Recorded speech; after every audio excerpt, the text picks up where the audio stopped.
9:14 this morning. As you know, there are only 2 days left until the new year, but you still have time to get your finances in order for 2022. Retirement funds, taxes, and deadlines, they're all lingering in the days ahead, but there are things you can do. And joining us this morning to share his financial checklist for the end of the year is financial advisor Justin Bickerstaff. Justin, good to be with you. Good morning this morning. Good morning. Thanks for having me. So I know you're thinking of a lot of these things. So when people are watching out there this morning, what do you want them to think about what they can do before the end of the year? Yes, when I think about year-end financial planning topics or deadlines, makes taxes jump to my mind. And so tax-related issues, what can we do before the end of the year? A couple ideas. First, let me say I'm a certified financial planner, but not an accountant, and I can't give specific advice here. So please consult your tax professional before acting on anything we may discuss. But what can we do before the ball drops tomorrow? One thing is to reflect on what's happened this year already tax-wise. In particular, did you sell anything at a gain or a loss? Maybe you had some rental property or a stock that you had bought that had done really well, gone up in value, and you decided to go ahead and cash out and take your profits earlier this year. Well, now you have until tomorrow to reassess your portfolio and say, hey, is there anything else that I have that maybe hasn't done so well that's trading at a loss that I could sell to offset some of the gain from what I sold earlier this year?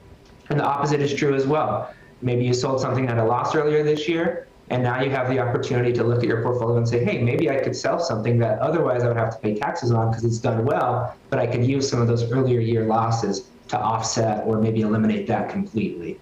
So those are conversations that we have with clients as November and December roll around every year. So that's a December 31st deadline. Yeah, Justin, obviously these deadlines matter, whether it's contributing to charities or Roth 401k contributions. Is it December 31st? Is that a hard, fast deadline that people need to make those by?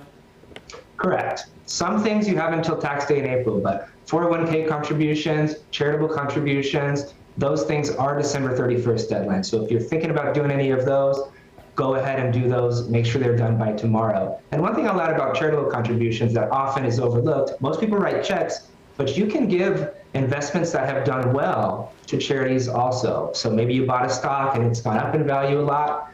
If you sold that, it would be a taxable event, but if you just give that to a qualified 501c3 charity, you wouldn't have any taxes since you're not selling it yourself, and the charity won't have any taxes either since it's a tax-exempt entity. Yeah, and obviously, Justin, just being organized. I know I try and get my folders ready because you're going to start getting a lot of important documents in the next several weeks that you're going to need come tax time. Is that one of your biggest tips that you want people to think about?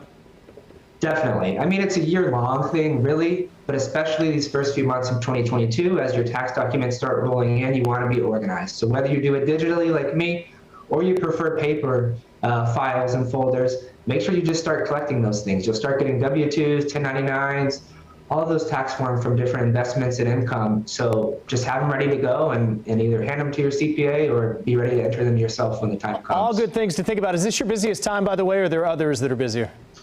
I think the end of the year for us, yeah. For accountants, I think you get April, March, but November, December for us is the busiest because there's lots of financial planning things that do need to be done by the end of the year. I had a feeling about people. Well, Justin, we appreciate you taking some of that busy time with us. We appreciate all the things to think about. Have a great new year.